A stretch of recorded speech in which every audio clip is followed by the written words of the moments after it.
जे आपण म्हणतो ना, गर्दीत धक्के मारणं असेल, नकोसे स्पर्श करणं असेल, चिमटे काढणं असेल कामाच्या ठिकाणी, की तू असं असं कर मग मी तुला काय प्रमोशन देईन, पगार वाढवीन वगैरे वगैरे, तिथपासून ते बलात्कार, कुठलंही वर्तन लैंगिक स्वरूपाचं जिथे कन्सेंट नाही आहे, जे मला नकोसं वाटतंय, मग ते कुठल्याही प्रकारचं असलं तरी ती लैंगिक हिंसाच आहे. लहानपणापासून वडील आईवर हातच उचलतायत, बळजबरीत सगळं करतायत पुढच्या गोष्टीही, हे जर त्याला बंधदारांना कळत असेल तर त्याला तेच नॉर्मल बिहेवियर वाटणार आहे आणि तो तेच वागणार आहे पुढे जाऊन, कारण त्याच्या दृष्टीने ते नॉर्मल आहे. सामाजिक मिथ काय आहे की कोणीतरी स्ट्रेंजर असतो, कोणीतरी अनोळखी असतो, कोणीतरी विकृत मनोवृत्तीचा असतो, तो घात लावूनच बसलेला असतो, तो बरोबर दबोच लेता आहे आपको वगैरे. त्याच्या विपरीत सर्वात जास्त असे गुन्हे हे जवळच्या व्यक्तीकडनं. पॉर्न ॲडिक्शनमुळे जे ब्रेनमध्ये न्यूरोप्लास्टिक चेंजेस होतात तर त्यांनी ब्रेनचं फंक्शनिंगच बदलतं असं म्हणतात. म्हणजे नॉर्मल बोलणारी मुलगी किंवा बाई पण लाईन देते आणि तेच पाहिजे. अरे बापरे. कारण त्या ह्याच्यात तुम्हाला तेच दिसते की कुठल्याही सेटअपमध्ये कोणी सुरू होत आहे, सो हे इतकं इझिली अवेलेबल असतं. तोकडे कपडे, उशिरा बाहेर राहणं किंवा काय संदिग्ध लोकांच्या सोबत राहणं, त्यामुळे स्त्रिया मुली इन्व्हाइट करतात. रे nobody invites any suffering and pain. हे अगदी आपण लक्षात घेतलं पाहिजे. हे की प्रश्न तोकड्या कपड्यांचा नाही आहे, प्रश्न त्या दृष्टिकोनाचा आहे की हिने तोकडे कपडे घातले म्हणजे ही तुला अवेलेबल आहे. फाशीची शिक्षा ही अत्यंत ट्रिकी गोष्ट आहे, ती होणार नाही आहे, पण ती पॉप्युलिस्ट आहे. लोकांचं समाधान की आता फाशी शिक्षा झाली ना, आता सगळं आलबेल होईल. गरज काय आहे तर पटापटा खटले निकाली काढण्याची गरज आहे. सगळे पुरुष वाईट नसतात यावर माझा ठाम विश्वास आहे, कारण अनेक चांगले कलिग, अनेक चांगले सहकाऱ्यांबरोबर मी काम केलेलं आहे. आणि मला असं वाटतं की जर पुरुषामध्ये हिंसा येते, फिजिओलॉजिकल चीज नाही आहे, ती आपल्या सोशलायझेशनमधनं आलेली गोष्ट आहे, जेंडर स्टिरियोटायपिंगमधनं आलेली गोष्ट जास्त आहे. जेंडर बदलत आहे ना, तर तो पण बदलूच शकतो ना.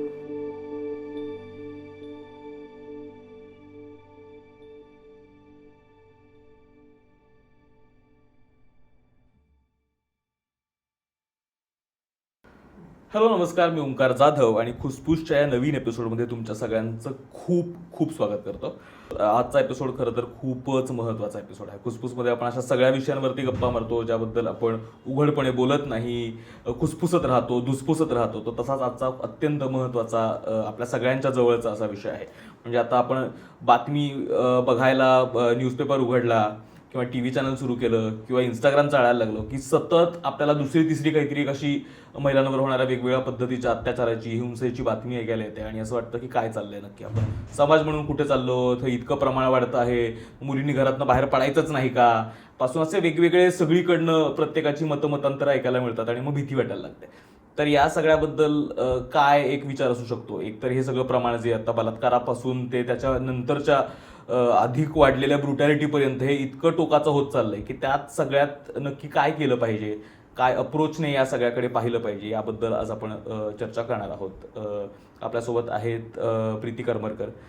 त्यांचा जेंडर आणि महिलांबद्दलचा अत्यंत म्हणजे खूप अभ्यास आहे. गेली अनेक वर्ष, 25 वर्ष ते या विषयात काम करत आहेत. त्या सोशल सायंटिस्ट आणि जेंडर एक्सपर्ट आहेत. सोबतच नारी समता मंचासोबत त्या काम करतात. तर वेलकम तुमचं. आणि आपल्यासोबत आहेत निरंजन मेडेकर. निरंजनला तुम्ही आधीच्या एपिसोड्समध्येही काही पाहिलं आहे. ते लेखक आहेत, पॉडकास्टर आहेत आणि लैंगिकता विषयाचे अभ्यासकही आहेत. तर ते म्हणजे वेगवेगळ्या माध्यमांवरती या विषयाबद्दल लिहित असतात, त्यांचा चांगला अभ्यास आहे. तर या सगळ्याची मानसिकता काय असू शकते या सगळ्याबद्दल आज आपण चर्चा करणार आहोत. तर वेलकम दोघांचंही. थँक्यू. आणि कॉटन कॉटेज हे आपले फॅशन पार्टनर आहेत. तर जर मी जर घातलेले कपडे तुम्हाला आवडत असतील तर प्लीज त्यासाठीची लिंक खाली डिस्क्रिप्शनमध्ये दिलेली आहे. अत्यंत सुंदर कम्फर्टेबल कॉटनचे कपडे तुम्ही खाली चेकआउट करू शकता. म्हणजे हा विषय सुरू करताना पण ना मला असं एकदम असं दडपण येते, म्हणजे असं छातीवर कोणीतरी दगड ठेवलाय. कारण म्हणजे आम्ही खरं तर म्हणतो की आम्हाला खुसफुस करायची आहे न बोलल्या जाणाऱ्या विषयांवरती, आणि हे बोलताना सुद्धा हा विषय घेताना आज ते जे दडपण येतं आहे की म्हणजे खरं तर खूप भीती वाटते. कारण sexual violence against women in public places असा जर आजचा आपण विषय म्हटलं तर आपल्याला रेप आणि त्याच्या नंतरच्या ब्रुटॅलिटीज पाहिल्या की असं वाटतं की अरे बापरे, याचं प्रमाण वाढलंय का आणि मग इथपर्यंत आलंय का. पण नक्की सेक्शुअल व्हायलन्स अगेन्स्ट वुमेन काय म्हणायचं, कशाला म्हणायचं. कारण आपल्याकडे सिनेमांमध्ये दाखवणाऱ्या वेगवेगळ्या याच्यामध्ये की मुलगा मुलीचा पाठलाग करतो आहे, सहज छेड काढतो आहे, किंवा शाळेच्या उभी राहणारी जी मुलं आहेत मुलींच्या शाळेच्या बाहेर आणि मग त्यांच्याकडे बघतात, त्यांना फॉलो करतात, हे इतकं सहज एक्सेप्टेड आहे. मग त्याचं रोमॅन्टिसायझेशन केलेलं आहे, आपल्याला छान रोमॅन्टिक वाटतं ते, पासून मग ते कुठपर्यंतही जाऊ शकतं. तर एक्झॅक्टली ज्यावेळेस आपण सेक्शुअल व्हायलन्स म्हणतो, तर सेक्शुअल व्हायलन्स कशाला म्हणायचं इथपासून सुरू करू शकलो तर? आता लैंगिक हिंसा किंवा सेक्शुअल व्हायलन्स, आता एक कायद्याच्या आपल्याकडे रेफरन्सेस आहेत बरेच, की कायद्याने चांगल्या व्याख्या लैंगिक हिंसेच्या केल्यात आणि वेगवेगळी जर ते आपण कायद्यातल्या व्याख्या पाहिल्या तर लैंगिक हिंसेचा एक मोठा स्पेक्ट्रम त्यामध्ये इन्क्लूड झालेला आपल्याला दिसतो. म्हणजे अगदी रेंजिंग फ्रॉम काय म्हणूया आपण, जे आपण म्हणतो ना, गर्दीत धक्के मारणं असेल, नकोसे स्पर्श करणं असेल, चिमटे काढणं असेल, किंवा सेक्शुअल ॲडव्हान्सेस असतील, किंवा फेवर्स मागणं असेल कामाच्या ठिकाणी, की तू असं असं कर मग मी तुला काय प्रमोशन देईन, पगार वाढवीन वगैरे वगैरे, तिथपासून ते बलात्कार. हां, हे कुठलंही वर्तन लैंगिक स्वरूपाचं जिथे कन्सेंट नाही आहे, जे मला नकोसं वाटतंय, जे टोटली अनवेलकम आहे माझ्यासाठी, मग ते कुठल्याही प्रकारचं असलं तरी ती लैंगिक हिंसाच आहे. ती वर्बली पण होते. म्हणजे कॉमन भाषेत आपण जे बोलतो, आजकट विचकट बोलणं, बाईवर अश्लील कमेंट करणं, तिच्या कपड्यावर, तिच्या बॉडीवर कमेंट करणं, हे पण लैंगिक हिंसा आहे असं कायदा म्हणतो. जो विशाखा कायदा आहे त्याच्यामध्ये वर्बल व्हायलन्स हा पण धरलेला आहे. तर असा तो मोठा स्पेक्ट्रम आहे. आणि लैंगिक हिंसा, अर्थात तुमचा मुद्दा हा खूपच महत्त्वाचा आहे, की सार्वजनिक जागी किंवा पब्लिक स्पेसेसमध्ये होणारी लैंगिक हिंसा हा खूपच महत्त्वाचा मुद्दा आहे. पण लैंगिक हिंसेची व्याख्या पाहिली तर ती कुठेही होवो ती लैंगिक हिंसाच आहे. मग ती घरात होवो, खाजगी जागेत होवो, किंवा कुठेतरी अंधाऱ्या निर्जन जागी होवो, बसमध्ये होवो, ट्रेनमध्ये होवो, ती लैंगिक हिंसाच आहे असं कायदा म्हणतो. आता काय आहे, ही सामाजिक हिंसाचे असं आम्ही म्हणतो, कारण हा सामाजिक प्रश्न आहे, हा जेंडर बेस्ड व्हायलन्स आहे आणि त्याची कारणं खूप खोल आपल्या सोशल स्ट्रक्चर्समध्ये दडलेली आहेत. कारण स्ट्रक्चरल इनइक्वॉलिटी आहे. म्हणजे आपली समाजरचना जर कॉन्स्टिट्यूशननी, कायद्याने सगळ्यांना समान अधिकार दिले, इक्वॉलिटी बिफोर लॉ आपण नेहमी म्हणतो, पण आपल्याला व्यवहारात काय दिसतं तर पितृसत्ताक, जातीबद्ध अशी समाजव्यवस्था आपल्यापुढे आहे. म्हणजेच काय, ती त्याच्यात विषमता इनग्रेनच आहे त्याच्यामध्ये.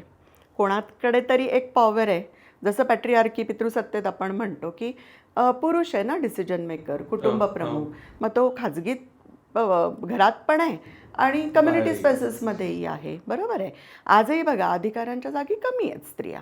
अमेरिकेत तर ग्लास सिलिंग येतं, अदृश्य न दिसणारं, की बाई याच्यावरती जाऊच नाही शकणार आहे. तर अशा सगळ्या गोष्टी आहेत. जातीबद्ध रचना आहे. काही जाती हिस्टॉरिकली त्यांचं दडपलं गेलेलं असं आपल्याला चित्र दिसतं. त्यामुळे ज्या समाजात विषमता आहे तिथे हिंसा आहे, कारण हिंसा ही सत्ता संबंधातून घडते.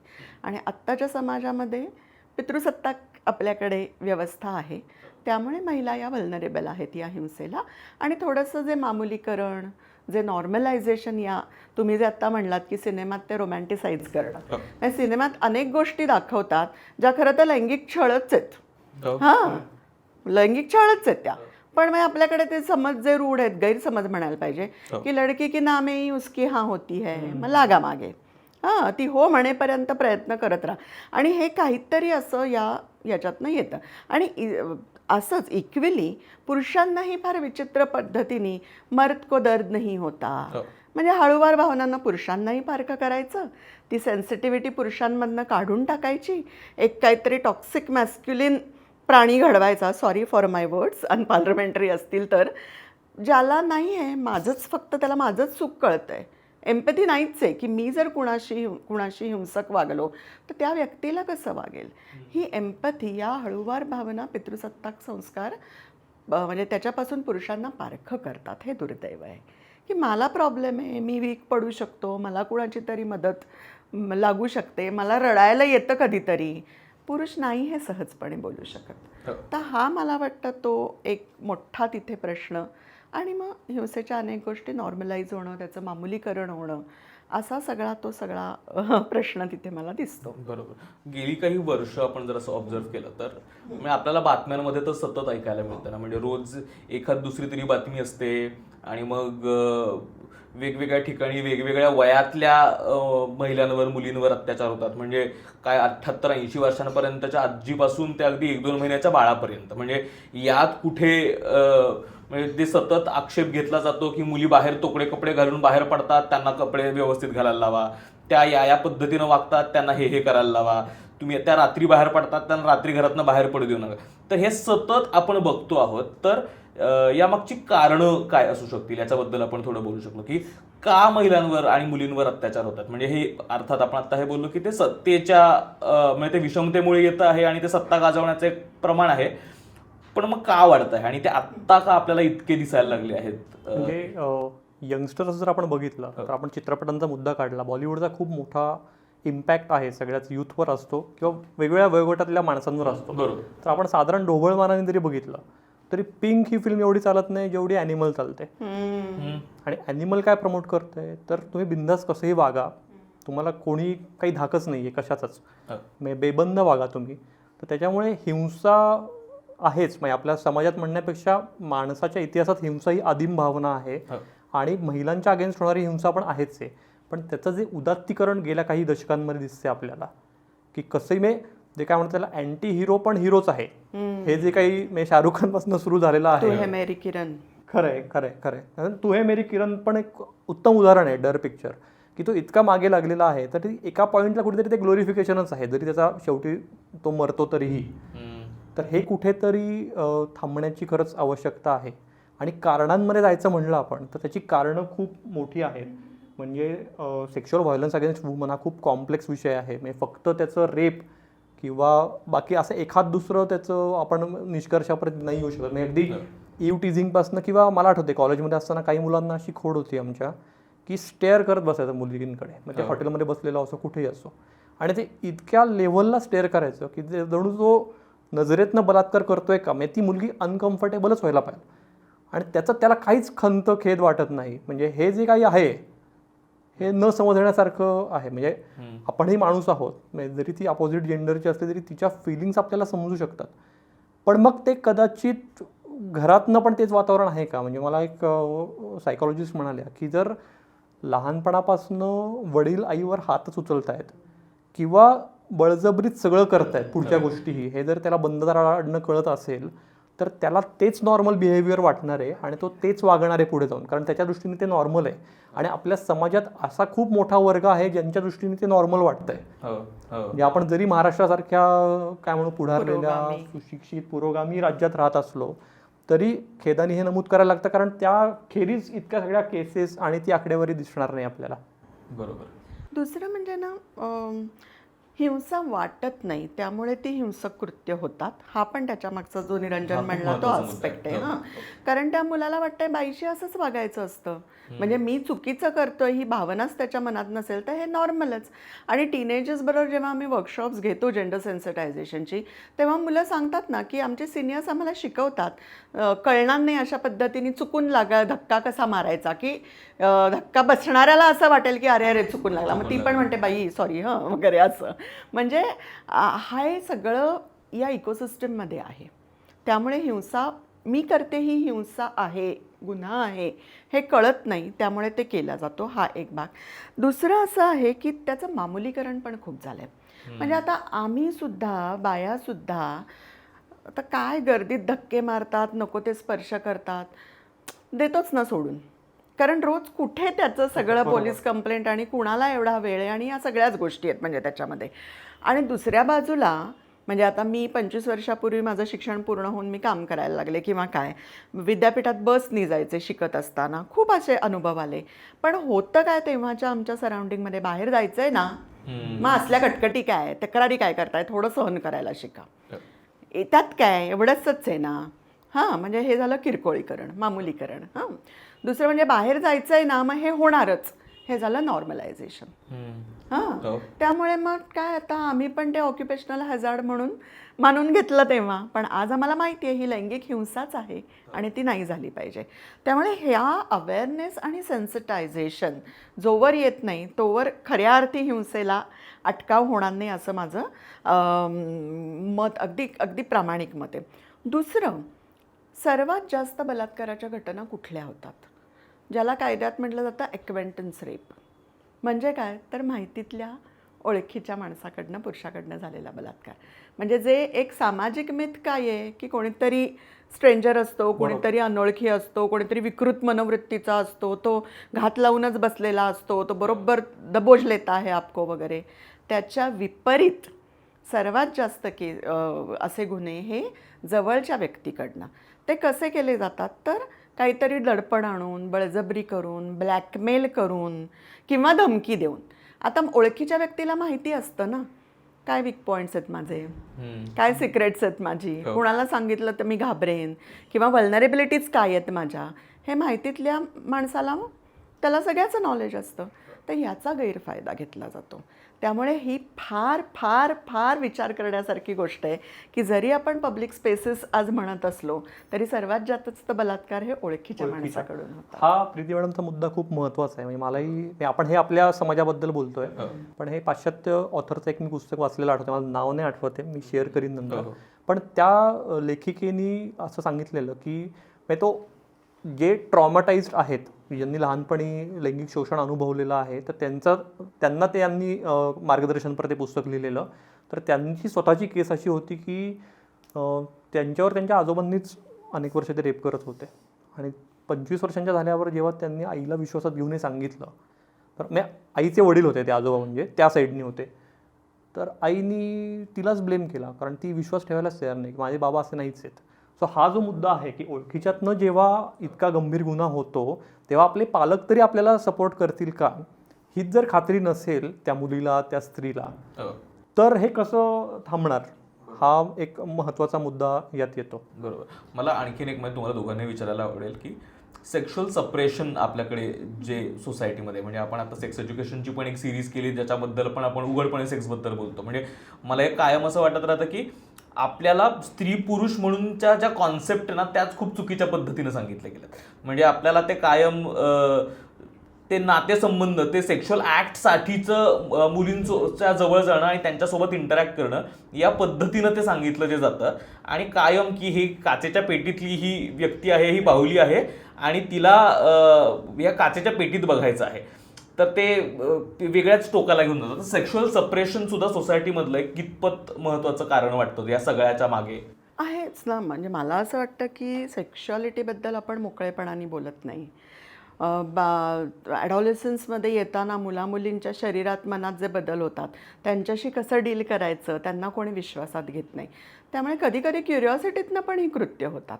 म्हणजे लहान, म्हणजे काय म्हणूया आपण, अंडर एज बलात्कारमध्ये दोघंही अंडर एज आहेत समजा, तर ते अक्षरशः क्युरिओसिटीतनं झालेली पण ही कृत्य असतात. कारण जे मला वाटतंय त्याचं माझ्याकडे ज्ञानच नाही आहे योग्य ते, मग मी कुठल्या तरी मार्गाने ते मिळवणार आहे. पॉर्नचं कन्झम्पशन का इतकं मोठं आहे आपल्या समाजामध्ये? तुमच्याच लेखात तुम्ही त्याचं खूप चांगलं ॲनालिसिस केलेलं आहे. तर खरंच आहे, म्हणजे आपला समाज या बाबतीत अत्यंत हिपोक्रॅटिक आहे सेक्शुअलिटीच्या बाबतीमध्ये. आणि तुम्ही म्हणता तसं सेक्स एज्युकेशन, पण सेक्शुअलिटीचा त्याच्यामध्ये विचार नाही, हा त्याच्यातला खूप महत्त्वाचा भाग आहे. आणि सेक्शुअलिटीचा काय फक्त फिजिकल ॲस्पेक्ट नाही आहे ना, अर्थात मानसिक आहे, भावनिक आहे. मी ज्या समाजात वाढले त्याच्याशी जोडलेला आहे. म्हणजे अनेकदा पालकांना हा प्रश्न असतो, अवघडले पण असतं की माझ्या मुलाची का मुलीची कसं बोलू या विषयावर. तर बाकी विषयांवर बोलता तसंच नॉर्मल बोला. सुरुवात तुम्ही हायजीनपासनं, स्वच्छतेच्या ह्याच्यापासनं करू शकता. त्या अवयवांना नावं आहेत.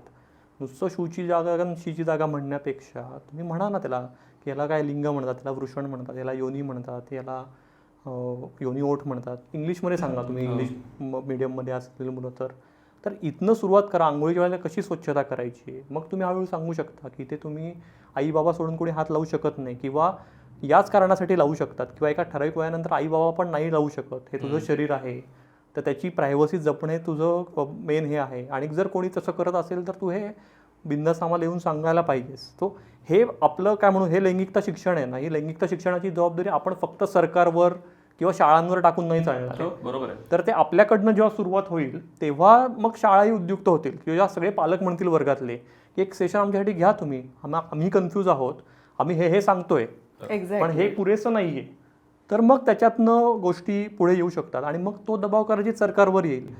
सरकार आत्ता जे हात झटकतं समजा या संदर्भात कुठलंच ठोस धोरण नसणं लैंगिकता शिक्षणासंदर्भात, मग काय होतंय आता बदलापूरची पण केस झाल्यावर सरकारी आदेश काय येतो की CCTV लावा सगळ्या शाळांमध्ये. पण CCTV लावल्यावरही काय होणार आहे, इन्व्हेस्टिगेशनला सोपं होईल पण गुन्हे थांबणार नाहीत ना. म्हणजे आपण फक्त वरवरची मलमपट्टी करतोय. तर मेन जो रूट कॉज आहे, आणि हा अतिशय तू महत्त्वाचा मुद्दा म्हणलास की लैंगिकतेविषयी जे अज्ञान आहे की मुलांना मुलींविषयी आणि मुलींना मुलांविषयी, तर हे सेन्सिटायझेशन खरंच व्हायला पाहिजे. मग त्यासाठी लहानपणापासून मुलं मुली एकत्र खेळत आहेत का?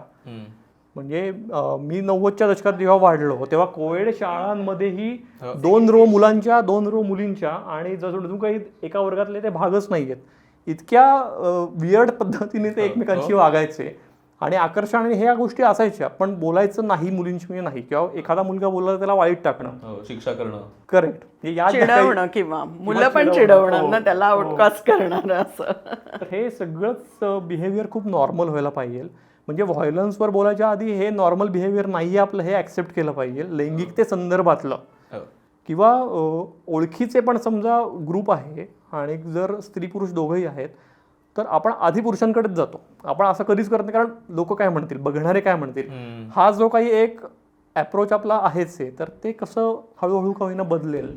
जोवर स्त्रिया आणि पुरुष दोघंही एकमेकांना इक्वल पार्टनर्स म्हणून मानत नाहीत ना, म्हणजे पुरुष म्हणजे स्त्रियांशी कसं बोलायचं किंवा काही विशिष्ट दृष्टीने पाहणार आणि बाई पण पुरुषाकडे अरे बापरे याचा काय हेतू असेल, ही जेव्हा साशंकता दोन्ही बाजूनी आहे तेव्हा तुम्ही म्हणता तसे मोकळे संबंध निर्माण होणारच नाहीत.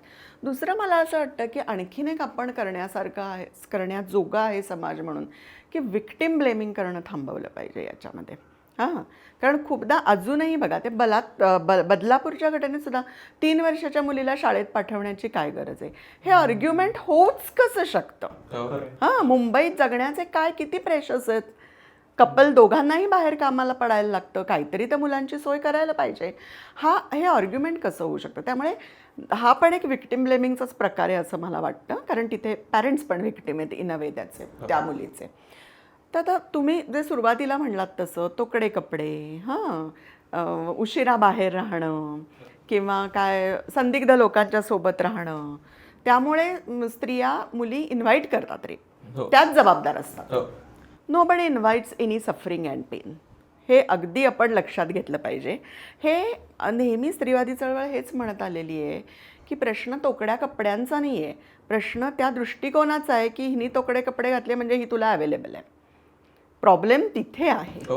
आणि पुन्हा असं म्हणणं की तिने असे कपडे घातले ना म्हणून मी असं केलं, म्हणजे स्वतःचं बिहेवियर आपल्याला कंट्रोल करता येत नाही हेच ॲडमिट करणं आहे खरं तर. करेक्ट. त्यामुळे we shouldn't buy this kind of काय विक्टिम ब्लेमिंग आर्ग्युमेंट्स असं मला फार वाटतं. दुसरं, हा तुम्ही मगाशी आपण बोलत होतो कर्फ्यूचा मुद्दा, मग उपाय काय, तर 7च्या आत मुली घरात, हॉस्टेलमध्ये मुलींनी काय 8-9 काय तत्सम वेळ असेल, तर हा कर्फ्यू मुलींसाठीच आहे.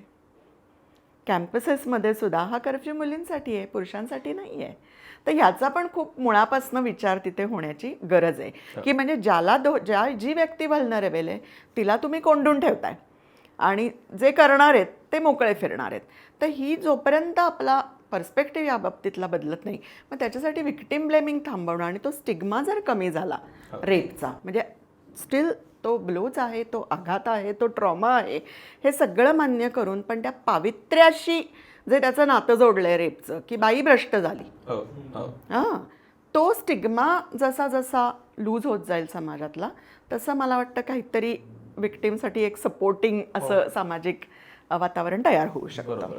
मला हा मुद्दा खूप महत्त्वाचा वाटतो विक्टिम ब्लेमिंगचा, कारण आपण ज्या पद्धतीनं रेप झालेल्या महिलेकडे बघतो, एखाद्या मुलीकडे बघतो, तसंच त्या पद्धतीनं आपण रेप करणाऱ्या व्यक्तीकडे बघतो का, हा एक प्रश्न पडतो मला. म्हणजे तिचा बलात्कार झाला म्हणजे तिचं काहीतरी तिने आयुष्यातलं खूप मोठं गमावलं आणि तिची काहीतरी चूक आहे आणि या उलट करणारी व्यक्ती शिक्षा करणार आणि मग त्याला त्याचा प्रायश्चित्त मिळणार आणि सुटका होऊन तो परत येणार.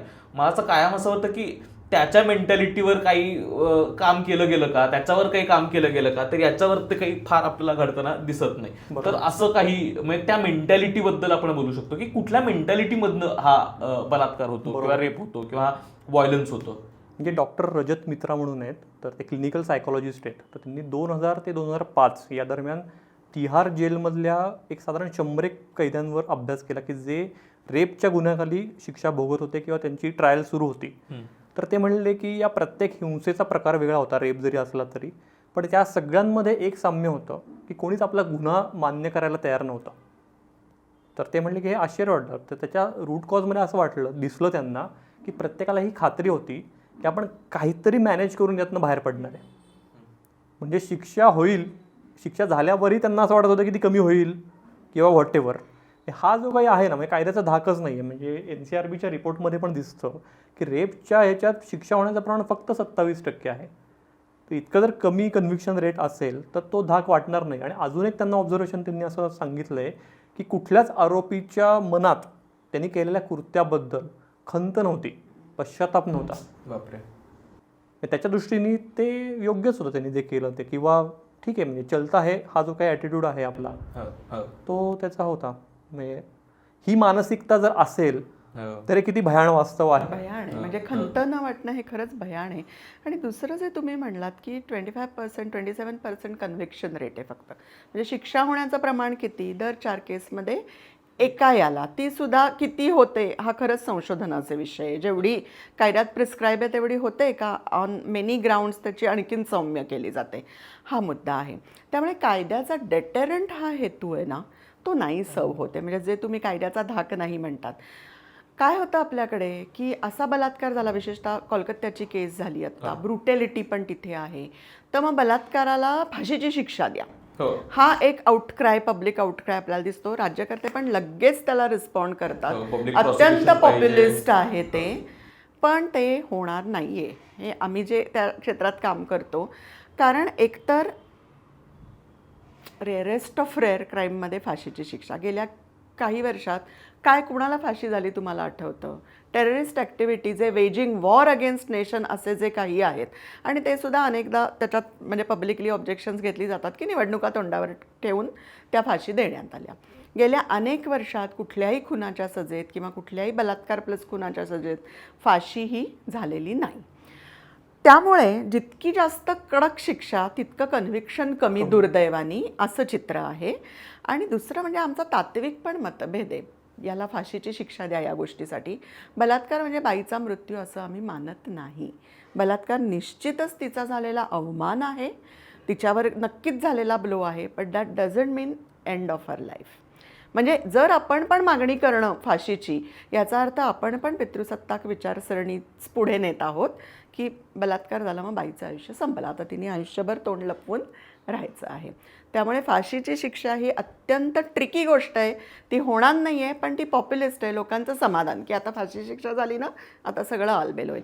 गरज काय आहे तर पटापटा खटले निकाली काढण्याची गरज आहे. हां, वर्षानुवर्ष खटले चालतात. भौरी देवी, हां, माहिती असेल, तिच्या सगळ्या संघर्षामुळे कामाच्या ठिकाणी लैंगिक छळाचा कायदा आला. 93 सालच्या अत्याचाराची घटना आहे, गँगरेपची घटना. आजही सुप्रीम कोर्टात फायनल वर्डिक्टसाठी ती वाट बघते. हां, आणि सायकोलॉजी काय म्हणते, हिल कधी व्हाल, एकदा ते तुम्ही मागे टाकलत तर. पण इथे आम्ही मुलींना रोज सांगतोय, बाई विसरू नकोस, तुझं व्हायचं आहे अजून कोर्टामध्ये. हां, भूलना मत.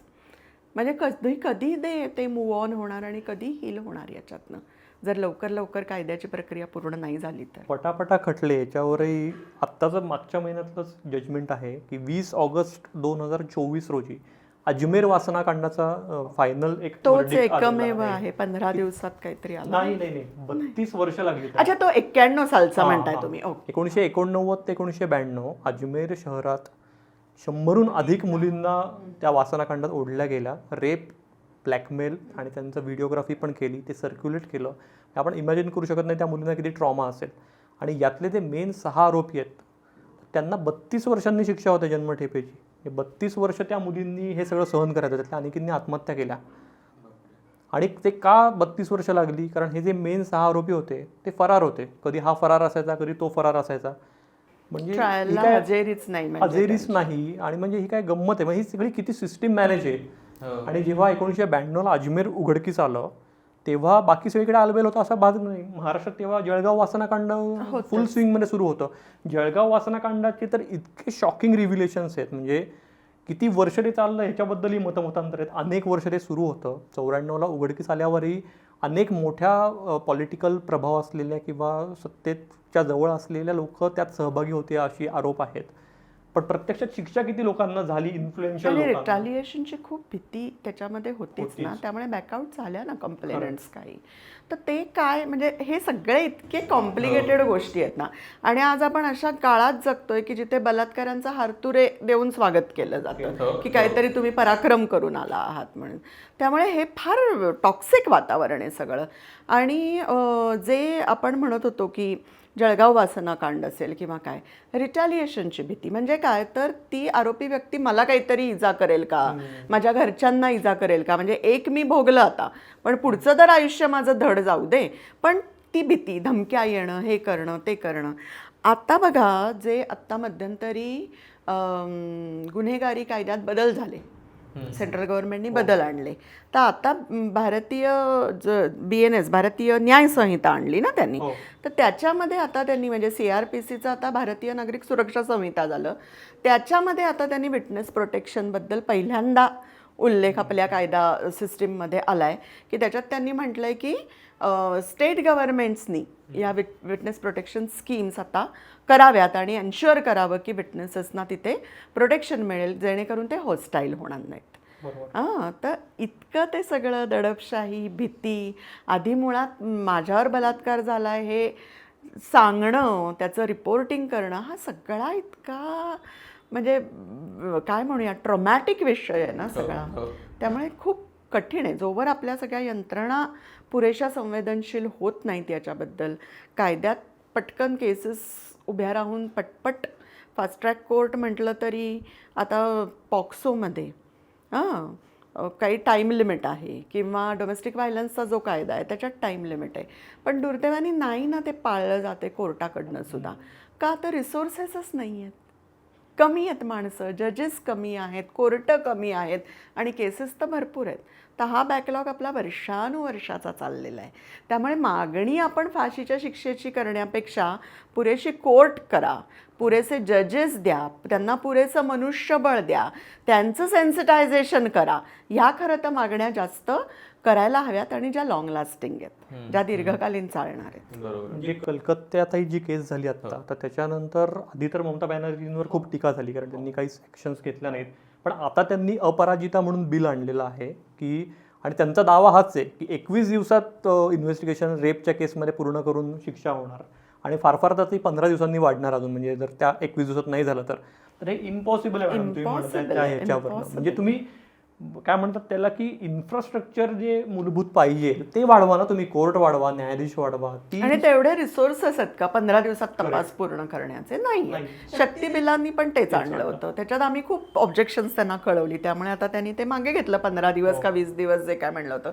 हे इम्पॉसिबल आहे 15 दिवसात तपास होऊन ती केस उभी राहणं न्यायालयामध्ये. हे सरकारने जोवर रिसोर्सिंग सरकार करत नाही बजेटमध्ये, आता बजेट तुम्ही पाहिलं तर काय 3 आणि 4% जेंडर बजेटचा शेअर असतो, कसं होणार आहे हे सगळं? हे इतकं विचित्र आहे ते. म्हणजे जितके टॉल क्लेम्स नागरिक सुद्धा मागणार की तुम्ही एवढी मोठी शिक्षा करा, तितकंच जास्त सरकारला माहितीये की ह्यांना काही या विषयातलं कळत नाही आणि आपणही खूप मोठ्या काहीतरी आश्वासनं देऊन मोकळी व्हायची. म्हणजे हे पण खुश ते पण खुश आणि जे मध्ये मरमर ज्यांची होणार ती होणारच आहे. आता आपण याही बद्दल बोललो ना की साधारण इतकं प्रमाण आहे तितकं प्रमाण आहे. आता आपण नंबर्स खूप बघतो. म्हणजे आपल्याला आता एकतर गेल्या काही वर्षात वेगवेगळ्या कमिट्या वेगवेगळ्या डेटा उपलब्ध करून देतात, त्याच्यामुळे काही बेसिक आकडे तरी दिसतात आणि हे आकडे वाढताना दिसतात. तर आता असं काय घडतंय की त्याच्यामुळे आकडे वाढतायत आणि प्रमाण वाढलंय का या सगळ्या ब्रुटॅलिटीजचं, रेप्सचं आणि बाकी सगळ्याच्या व्हायलन्स महिलांच्या विरोधात होत आहेत सोशल केसेसमध्ये? मला वाटतं रिपोर्टिंग निश्चित वाढलंय पूर्वीच्या काळापेक्षा. त्यामुळे आपल्या पुढे जरा आकडे आपल्याला दिसत आहेत. दुसरं म्हणजे कोलकात्यासारखी एखादी ब्रुटल व्हायलन्सची केस असते, दिल्लीसारखी असते किंवा बदलापूर जिथे विक्टीम अगदीच 3 वर्षाचं बाळ आहे अशी जेव्हा स्थिती असते तेव्हा मीडिया अटेन्शन खूप असतं. मीडियामध्ये सतत बघा तुम्ही, त्या काळात तर दिवसभर ते चालू होतं आणि मग त्यानंतर घडणारी प्रत्येक घटना पब्लिक अटेन्शनमध्ये येते. त्यामुळे असं एक तात्पुरतं असं वाटतं की आपल्याला की खूप वाढल्यात का केसेस, पण युजली सुद्धा किमान रोज एक घटना आपल्या लोकल रिजनल न्यूजपेपर्समध्ये भारतभरात सगळीकडे असतातच रिपोर्ट झालेल्या. कारण क्राईम ब्युरोचं स्टॅटिस्टिक्स काय दाखवतं, तर दर 16 मिनिटाला सरासरी पाहिली तर दर 16 मिनिटाला एक बलात्कार भारतामध्ये होतो आणि ही रिपोर्टेड संख्या आहे. अनेक एस्टिमेशन्स अशी आहेत की 30 ते 40% घटना रिपोर्ट होतात, बाकी घटना रिपोर्ट होत नाहीत. त्यालाही कारणं अनेक आहेत की म्हणजे काय आता हे झालंच आहे, पण मी बोलले तर आणखीन कुटुंबाची इज्जत जाईल, रिटॅलिएशनची भीती असते, पोलिसांकडे जायची भीती असते, माहिती नसतं, काही कुठे जायचं माहिती नसतं, किंवा धमकीच दिलेली असते, किंवा पैसे देऊन कुटुंबाचं तोंड बंद केलं जातं. अशा अनेक गोष्टी त्याच्यामध्ये आहेत. त्यामुळे कारणं अनेक आहेत. आणि कधी कधी काय होतं की जाऊ दे ना, जे झालं ते झालं, मी हील करीन याच्यातनं, तो खटला चालू झाला आता आणखीन माझी 20 वर्ष गेली पुढची, हे पण ज्या सजग बाया आहेत त्यांना कळत असतं. त्यामुळे रिपोर्टिंगचं प्रमाण खरं तर कमी आहे. पण हे मीडिया अटेन्शन अशा ब्रुटल घटनांमुळे मिळतं. त्यामुळे आपल्याला वाटतं अरे आज पण झालं, उद्या पण झालं, परवा पण झालं. तर नॉर्मली म्हणजे पुन्हा हा शब्द अत्यंत चुकीचा आहे, पण युजली सुद्धा रोज या गोष्टी होतातच. फक्त रोज आपण नाही, एखादी घटना आली तर आपण नाही तेवढ्या न्यूजपेपरमध्ये पाहत ना. जेव्हा ते कोलकात्याचं सारखं आपल्या डोक्यावरती आदळलं जात असतं तेव्हा आपण सजगपणे बघतो या गोष्टी. आपण समाज म्हणून इतके डिसेन्सिटाईज झालो या सगळ्या गोष्टींबद्दल की रोजच घडतंय आणि एखादी बातमी ज्यावेळेस ब्रुटॅलिटीच्या केसेस दिसतात किंवा एखाद्या लहान बाळावरती अत्याचार झालाय किंवा एकदम कोणीतरी म्हाताऱ्या माणसावरती अत्याचार झालाय, हे असं काहीतरी त्यातल्या पण ज्या वेगळ्या आणि रेअर केसेस दिसतात त्यावेळेस आपलं लक्ष वेधलं जातं आणि मग आपण बोलायला लागतो. किती घाण आहे खरं तर. अटेन्शन किंवा पब्लिक सिम्पॅथी कुठल्या केसेसमध्ये जास्त मिळते विक्टिमला, त्याचं पण एक इंटरेस्टिंग आहे. स्ट्रेंजरकडनं होणारा रेप, हां, आणि प्लस ब्रुटॅलिटी.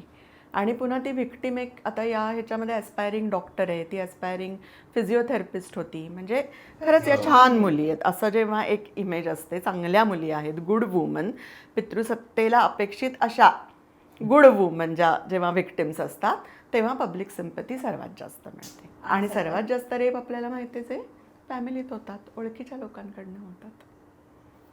त्याच्याबद्दल कोण काय रिपोर्टिंग होण्याचं प्रमाण खूपच निग्लिजिबलच असणार ऑब्व्हियसली. कारणांचा जर आपण विचार केला थोडासा, तर आपण मागे याच पॉडकास्टमध्ये आपण पॉर्न ॲडिक्शनवरही बोललेलो.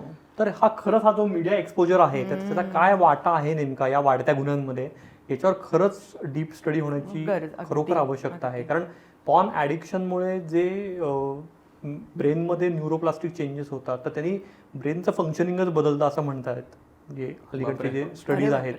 तर त्याच्यामुळे हॅल्युसिनेशन्स पण व्हायला लागतात. म्हणजे नॉर्मल बोलणारी मुलगी किंवा बाई पण लाईन देते आणि तेच पाहिजे. अरे बापरे. कारण त्या ह्याच्यात तुम्हाला तेच दिसते की कुठल्याही सेटअपमध्ये कोणी सुरू होतं आहे. सो हे इतकं इझिली अवेलेबल असतं आणि असलं पाहिजे. अशा ह्याच्यातनं गोष्टी पुढच्या थराला जात आहेत. म्हणजे ह्याच्यावर खरोखर अभ्यास होईल. आणि पॉर्नवर काही साईट्सवर तुम्ही बंदी घातलेली आहे सरकारने, काही साईट्सवर, पण तरी त्याचं प्रमाणच इतकं मोठं आहे त्या प्रोडक्शन करण्याचं किंवा त्याची मार्केटच इंडस्ट्री इतकी मोठी आहे. आणि पॉर्न जरी बंद केलं तरी नेटफ्लिक्स तुम्ही बंद नाही करणार आहात. नेटफ्लिक्स किंवा सगळेच OTT किंवा सगळं सॉफ्ट पॉर्नच आहे. साधी डिओड्रंटची ॲड किंवा काय कॅडबरीची ॲड ही पण सॉफ्ट पॉर्नच आहे. सो तुम्ही सतत कृत्रिमपणे स्टिम्युलेशनच देताय, सेक्शुअल स्टिम्युलेशन देताय तुम्ही सगळ्याच जनतेला. आणि तुम्ही अपेक्षा करताय की त्यांनी आयडियली वागावं, म्हणजे जो काही नॉर्मल कोर्स आहे त्याच्यात वागावं. तसं होणार नाहीये. तर ते स्टिम्युलेशन कसं थांबवता येईल, तर मग त्याच्यावर सेन्सॉर किंवा काय करता येईल, याच्यावरचे काय नियम तुम्हाला अजून कडक करता येतील. किंवा नियम कडक करणं हा एक भाग झाला, पण दुसरीकडे ॲज अन इंडिव्हिज्युअल मी ठरवू शकतो का काही झालं तरी मी पॉर्न कन्झ्युम नाही करणार आहे. कारण मनोरंजन किंवा ह्याच्यासाठी मला इतर अनेक साधनं आहेत. तर मी त्याच्यावर डिपेंडंट नाही राहणार आहे किंवा मी ब्रुटल सिरीज नाही बघणार आहे. हे तरी किमान आपण ठरवू शकतो का आणि ते फॉलो करू शकतो का. कारण जर मी केलं तर माझ्या घरातले करतील आणि एक घर केलं तर कदाचित तो हे हळूहळू वाढू शकेल. तर हे दोन्ही साईडनी अपेक्षित आहे. मला अप्रोच फार इंटरेस्टिंग वाटतं. कारण या पद्धतीच्या गोष्टींमध्ये आपण कायम मी सोडून इतर सगळे याला कसे कारणीभूत आहेत आणि ते कसे याचे कारण आहेत आणि त्यांची दुरुस्ती करावी. तर मी तर काही केलं नाही. म्हणजे मी तर ना कुठल्या मुलीची छेड काढली, मी ना कोणाकडे काही तसं पाहिलंय. पण मी असं कॉन्टेंट तर कन्झ्युम करतो आहे किंवा या पद्धतीनं स्वतःही वागतोय जे मला कदाचित चुकीचं वाटत नाही. तर हे म्हणजे खरंच डोळे उघडवणार आहे. एंटरटेनमेंटच्या क्षेत्रात मला आणखीन पॉन हा तर अगदीच तू म्हणतोस तसा त्याचा खरंच अभ्यास होणं गरजेचं आहे, कारण कन्झम्पशन खूप वाढलं आहे. पण मला असं वाटतं की डेली कन्झ्युम जे मोठ्या प्रमाणावर काय केलं जातं तर डेली सोप्स, हां टेलिव्हिजनवर जे येतात वेगवेगळ्या, अगदी आपण साधं रिजनल मराठी डेली सोप्सचं उदाहरण घेतलं, एक तरी तुम्हाला पॉझिटिव्ह सशक्त कॅरेक्टर दिसतं त्याच्यामध्ये, अत्यंत रिग्रेसिव्ह कॅरेक्टर्स. म्हणजे मी म्हणते सद्गुण विकृती आणि दुर्गुण विकृती अशा पेंडुलम येतो, मध्ये काही नाहीच आहे.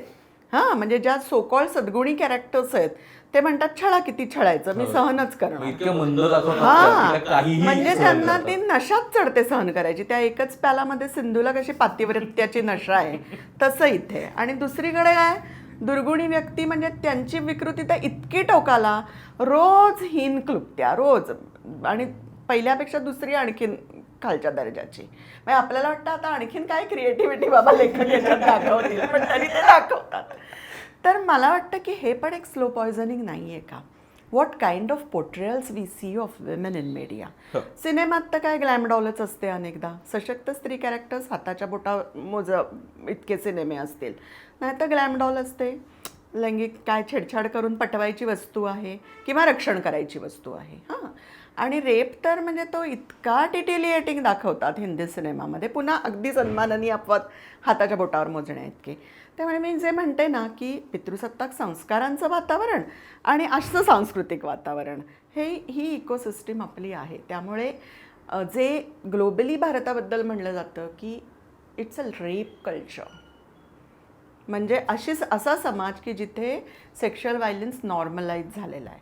त्यामुळे विशेष ॲडवायझरी इश्यू करतात त्या देशाचे लोक. एखादी एकटी बाई जर भारताच्या प्रवासाला जात असेल तर कॉन्स्युलेट्स त्या, कारण हे आहे ना दुर्दैवाने आहे, स्थिती सेफ्टीचा इश्यू आहेच. अजमेरची दुसरी केस आहे, तुम्ही मगाशी जे म्हणलात ना की परदेशी बाईवर एका बलात्कार झाला होता, तर तो फास्टेस्ट खटला, काहीतरी तो 15 का 20 दिवसात त्याच्यात शिक्षा झाली होती. ते एकमेव उदाहरण आहे फास्टेस्ट, ते सुद्धा परदेशी बाई होती, कॉन्स्युलेटचे दबाव, असे बरेच फॅक्टर्स त्याच्यामध्ये काम करतात. त्यामुळे तो इतक्या फास्ट तो खटला निकाली लागला, अदरवाईज नाही आहे असं स्थिती. आता आपण कायद्याबद्दल पण बोलतो ना, तर त्यात थोडंसं बोलू शकलो की एकतर या सगळ्या गोष्टींसाठीचे होणारे कायदे किती कठोर आहेत. म्हणजे आता हे तर लक्षात आलं की फाशीपर्यंतची शिक्षा ज्याची आपण सगळेजण मागणी करतो किंवा पब्लिक प्रॉसिक्युशन करा, हे तर फार लांबच राहिलं, कारण ते रेअर केसेसमध्ये दिल्या जातात त्या शिक्षा. तर काय पद्धतीच्या शिक्षा होतात, काय पद्धतीचे कायदे आहेत आणि त्याची सुनावणी प्रोसेस कशी असते? आता थोडंसं आपण थोडं मागे जाऊन पाहूया, कारण आपल्या कायद्यांमध्ये सुद्धा एक पॅट्रिआर्कल बायस होतं आहे आणि त्याच्यासाठी लढा देऊन कायद्यात बदल करणं, नवीन कायदे घडवून आणणं, हे सगळं चळवळींनी केलेलं आहे. पहिली जी लँडमार्क केस आहे, 50 वर्ष झाली त्याला, मथुरा बलात्कार खटला जो आपण पॉप्युलरली रेफर करतो. आदिवासी मुलगी 16-17 वर्षाची, म्हणजे आजच्या कायद्याच्या भाषेत पॉक्सोची केस झाली असते ती. तर ती तिच्या बॉयफ्रेंडबरोबर पळून गेली आणि ती मिसिंग आहे म्हणून तिच्या घरच्यांनी पोलीस कंप्लेंट केली. चंद्रपूरच्या आदिवासी भागातली ही केस आहे. तर त्यांनी तिला शोधून आणलं आणि त्यांनी तिला पोलीस स्टेशनला आणलं आणि तिथेच ठेवलं. संध्याकाळ झाली होती, उशिरा संध्याकाळ झाली होती आणि रात्री तिच्यावर रेप केला. हां आता याच्यामध्ये पुन्हा ते सेशन कोर्टमध्ये सुटले, हायकोर्टाने त्यांना दोषी ठरवलं, सुप्रीम कोर्टाने त्यांना सोडलं. सुप्रीम कोर्टाचं जजमेंट जसं बाहेर आलं, कारण त्याच्यामध्ये बरेच विवादास्पद मुद्दे होते, की त्यांचं म्हणणं होतं हा तिचा कन्सेंट होता, कारण प्रतिकाराच्या विरोधाच्या खुणा नाहीत. तर 16 वर्षाची मुलगी, 2 पोलीस कॉन्स्टेबल्स तिच्यावर बलात्कार करतायत, काय ती प्रतिकार करणार, हा विचार तिथे कोर्टाने केला नाही. आणि जेव्हा हायकोर्ट असं म्हटलं होतं की प्रतिकाराच्या खुणा नसल्या तरी त्याचा अर्थ कन्सेंट होताच असं आपल्याला मानता येणार नाही, कारण सिच्युएशन काय, ती पोलीस स्टेशनला आहे, एकटी आहे, रात्रीची वेळ आहे, दबाव तिच्यावर येणारच आहे. त्यांनी काय धमक्या दिल्यात काय नाही आपल्याला माहिती नाही आहे. आणि दुसरं म्हणजे तिला असं म्हटलं गेलं की she is a woman of easy virtue. म्हणजे काय, तर ती बदफैली आहे, ती पळून गेली होती ना. पण ते तिथे डिफरन्शिएट व्हायला हवं होतं की ती तिच्या मर्जीने, तिच्या संमतीने कुणाबरोबर तरी पळून गेली आहे, तो तिच्या मर्जीचा भाग आहे आणि इथे मात्र तिच्यावर जबरदस्ती झालेली आहे. हे जजमेंट जसं बाहेर आलं तशी खूप ढवळाढवळ झाली.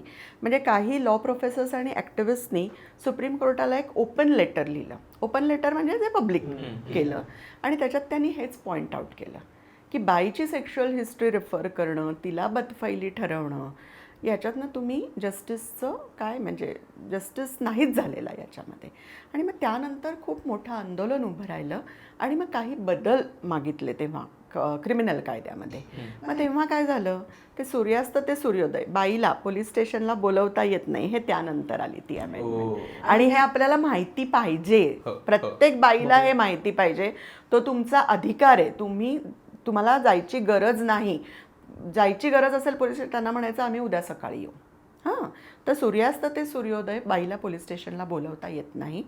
दुसरी गोष्ट त्याच्यात त्यांनी काय आणखीन डिफरन्शिएट केलं, कारण तो होता तो कस्टोडियल रेप. त्याला कस्टोडियल रेप, कारण पोलिसांवर जबाबदारी होती तिच्या सेफ्टीची आणि त्यांनीच हे केलं. त्यामुळे कस्टोडियल रेप ही वेगळी कॅटेगरी करा आणि तो जास्त सिरियस ऑफेन्स गणला जावा अशी एक मागणी होती. ते त्याच्यात इंट्रोड्यूस झालं. म्हणजे ताब्यात असलेल्या बाईवर जिच्या सेफ्टीची जबाबदारी त्या व्यक्तीवर आहे, मग पोलीस ऑफिसर असतील, हॉस्पिटलमध्ये डॉक्टर्स असतील, हॉस्टेलचे वॉर्डन्स असतील वगैरे वगैरे, तर अशा सगळ्यांच्या बाबतीत जर त्यांनीच ते केलं, म्हणजे रक्षकानीच ते कृत्य केलं, तर तो अधिक सिरियस असा ऑफेन्स मानला गेला आहे. तर तोही कस्टोडियल रेप होतो. तो पॉक्सोमध्ये जातो आता. पूर्वी गेला असता कस्टोडियल रेपमध्ये, पण आता 2012 साली आपल्याकडे बाललैंगिक शोषणाचा कायदा आला, त्यामुळे त्याच्यात तो जाईल आता. तर आता साधारण 7 वर्ष 10 वर्ष अशा शिक्षा त्या कायद्याच्या म्हणजे कृत्याच्या कॅटेगरीनुसार ह्याच्यामध्ये आहेत. मर्डर पण असेल तर मर्डरची कलमं पण त्याला लागतील आणि ते जे काय होईल ते. पण दुखणं हेच आहे की कन्व्हिक्शन कमी, हा त्याच्यातला महत्त्वाचा भाग आहे. त्यामुळे आणि अशा अनेक केसेस झाल्यात बरं का. म्हणजे रमीजा बी आहे, माया त्यागी आहे, किंवा भवरी देवीची केस आहे. भवरी देवी तर तिचं काम करत होती, त्या ती कम्युनिटी वर्कर म्हणून काम करत होती राजस्थान सरकारच्या महिला विकास कार्यक्रमात. कारण 90च्या दशकामध्ये 1990च्या बालविवाह हा खूप मोठा प्रश्न होता तिथे. तर ह्या कम्युनिटी वर्कर साथीन त्यांना म्हटलं गेलं, जसे आपल्याकडे पण अंगणवाडीताई आशाताई असतात. त्यांचं कामच होतं की सजग राहायचं, बालविवाह होऊ द्यायचे नाहीत गावामध्ये. तिला कळलं गावातल्या एका घरात बालविवाह होतोय, ती प्रचंड तिच्या कर्तव्याबद्दल जागरूक बाई, तिने जाऊन ते थांबवलं. त्या दिवशी तो प्रसंग थांबला, पण नंतर त्या फॅमिलीने कुठेतरी दुसरीकडे जाऊन ते लग्न केलंच. आणि असं म्हणतात की ती 9 का 10 महिन्याची मुलगी होती जिचं लग्न लावलं. आता याच्यात जातीचा पण अँगल आला, कारण Bhanwari belong to so called low caste in the local caste hierarchy, आणि हे डॉमिनंट कास्ट फॅमिली होती. त्यामुळे तिला अनेकदा त्रास झाला. तिने ते म्हणजे जे कोण डिस्ट्रिक्ट ॲडमिनिस्ट्रेशन होतं त्यांना इन्फॉर्म पण केलं की मला धोका आहे, लोक मला त्रास देत आहेत. काही झालं नाही आणि ते एस्केलेट झालं मॅटर आणि तिच्यावर गँगरेप झालं. बाय दिस टाईम स्त्रीवादी संस्था संघटना असतील, सामाजिक कार्यकर्ते असतील, त्यांना लक्षात आलं होतं की हे क्रिमिनल कायदे दे हॅव फेल्ड विमेन. त्यातनं काहीही कायद्याचा डेटरंट हा हेतूही निवारण होत नाही आणि न्यायही मिळत नाही आहे. त्यामुळे मग त्यांनी ठरवलं आपण काहीतरी कॉन्स्टिट्युशनल रेमेडीकडे जाऊया. म्हणजे काय तर काहीतरी सिव्हिल आम्हाला मेजर द्या, सिव्हिल इन्स्ट्रुमेंट द्या, हां, जेणेकरून शिक्षा, आरोपीला शिक्षा यापेक्षा हिच्यावरच्या अन्यायाचं निवारण, हां, ह्याच्यावर त्याच्यात भर असेल. आणि मग ते सुप्रीम कोर्टात गेले. तिथे रिट पिटिशन विशाखा म्हणून तो एक अम्ब्रेला फोरम त्यांनी केला आणि त्यांनी तो तिथे पिटिशन हे केला की तेव्हा भारतात कामाच्या ठिकाणी लैंगिक छळ असं कुठलंही वेगळी कायदेशीर तरतूद नव्हती आणि भवरीने तिचं काम केलं म्हणून तिचा छळ झाला. So it amounts to sexual harassment at the workplace. ह्याच्या खाली त्यांनी ते केलं. आणि तेव्हा म्हणजे तुम्हाला माहिती असतील काही इंटरनॅशनल कोव्हेंट्समध्ये हा मुद्दा आलेला होता की जर बाईला कामाच्या ठिकाणी ती बाई आहे म्हणून लैंगिक छळ होत असेल तर ते जेंडर बेस्ड डिस्क्रिमिनेशन आहे आणि देशांनी म्हणजे गव्हर्नमेंट्सनी पावलं उचलली पाहिजे त्याच्यामध्ये.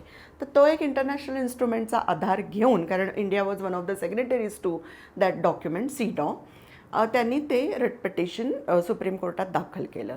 ते विशाखा फोरमने दाखल केलं म्हणून त्याला विशाखा आदेश म्हणून आपण ओळखतो किंवा विशाखा कायदा जो 13 साली आला तो. मग हा कायदा काय म्हणतो, जसं मी म्हटलं तसं सेक्शुअल हॅरेसमेंटची एक व्यापक व्याख्या करतो. आणि महत्त्वाचं म्हणजे आणखीन 2 सिच्युएशन्स हा कायदा लक्षात घेतो ज्या ट्रिकी आहेत. एक आहे ज्याला कायदा म्हणतो क्विड प्रोको. म्हणजे काय, तर कामाच्या ठिकाणचा पॉवरफुल माणूस असेल, एम्प्लॉयर असेल, तो काहीतरी सेक्शुअल फेवर्स मागून त्याच्या बदल्यात मी तुला काहीतरी देतो हे आमिष दाखवणार. हां. आणि दुसरी गोष्ट म्हणजे in connection to sexual harassment जर तिच्यासाठी कामाचं वातावरण हॉस्टाईल बनवलं गेलं तरीसुद्धा या कायद्यामध्ये त्याची दखल घेता येऊ शकते. तर हा फेवर्सचा मुद्दा फार महत्त्वाचा आहे. जिथे फेवर्सशिवाय कामच होत नाही अशी परिस्थिती, Malayalam film industry, Hema committee report, मुख्य त्यातला हायलायटिंग पॉईंट काय आहे की फेवर ही जणू काही पासकी बनली आहे मल्याळम फिल्म इंडस्ट्रीमध्ये, की बाईचं काम सेक्शुअल फेवर्सशिवाय होतच नाही.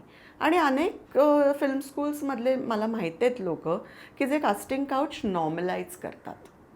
कुछ पाने के लिए कुछ खोना पडता है, यू नो, काइंड ऑफ. तर हे वातावरण आहे दुर्दैवाने आपल्याभोवती.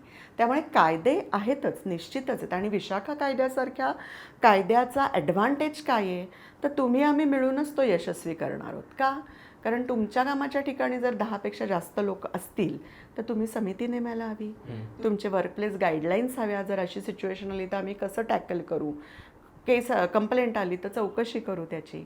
त्यामुळे जितके सजग लोक, आणि त्या कमिटीमध्ये एक एक्सटर्नल मेंबर पाहिजे.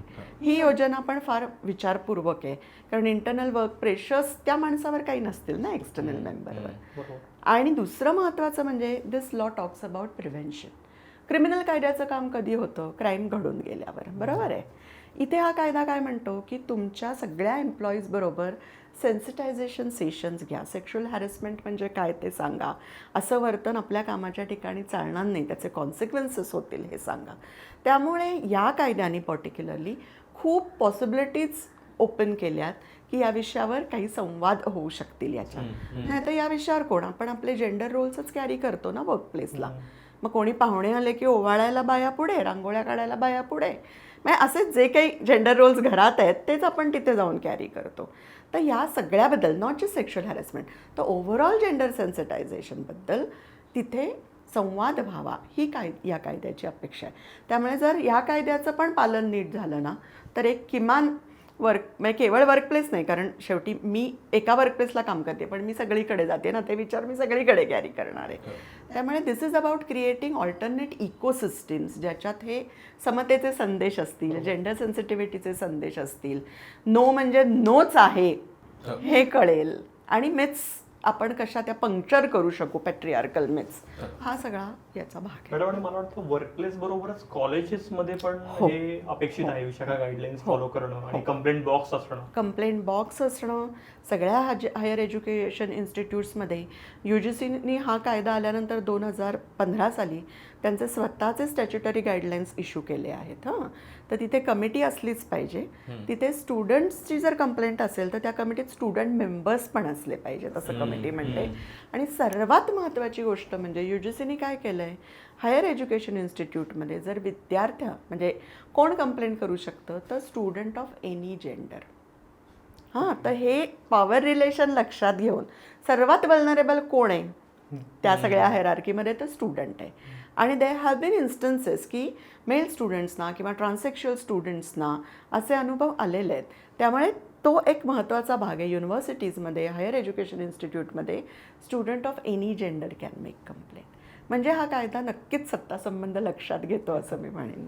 स्टुडंट ऑफ एनी जेंडर हा मला वाटतं महत्त्वाचा मुद्दा आहे. बऱ्याचदा आता बदलापूर केस नंतर आहे की मुलग्यांना शिकवण्याची गरज आहे, तर निश्चित गरज आहे, सेन्सिटायझेशन त्यांचं व्हायला पाहिजे. पण मुलग्यांना हे पण जाणीव असली पाहिजे की ते स्वतःही वल्नरेबल आहेत, आणि ती जाणीव आई वडिलांकडनं त्यांनाही लैंगिकता शिक्षण गरजेचं आहे. म्हणजे मुलींना जेवढं महत्त्वाचं आहे तेवढंच मुलग्यांनाही आहे, त्यांच्यावरही लैंगिक शोषण होऊ शकतो. ही जाणीव आणि त्याच्याबद्दलची जागृती करणं खूप गरजेचं आहे. प्रिव्हेंटिव्ह मेजर्सबद्दल मॅडमनी सांगितलं चांगलं खूप, तर त्याबद्दलचा एक इनिशिएटिव्ह आपल्या पुण्यातच एक आपण पॉझिटिव्ह पण काही गोष्टी शेअर करूया. हो, अगदीच. तर KEM हॉस्पिटल रिसर्च सेंटरमध्ये 2015 साली programme for prevention against sexual violence असा एक पाथ ब्रेकिंग इनिशिएटिव्ह सुरू झाला. आणि हा देशातला पहिला असा इनिशिएटिव्ह आहे की जिथे पिडोफिलियावर ते जनजागृती करतायत.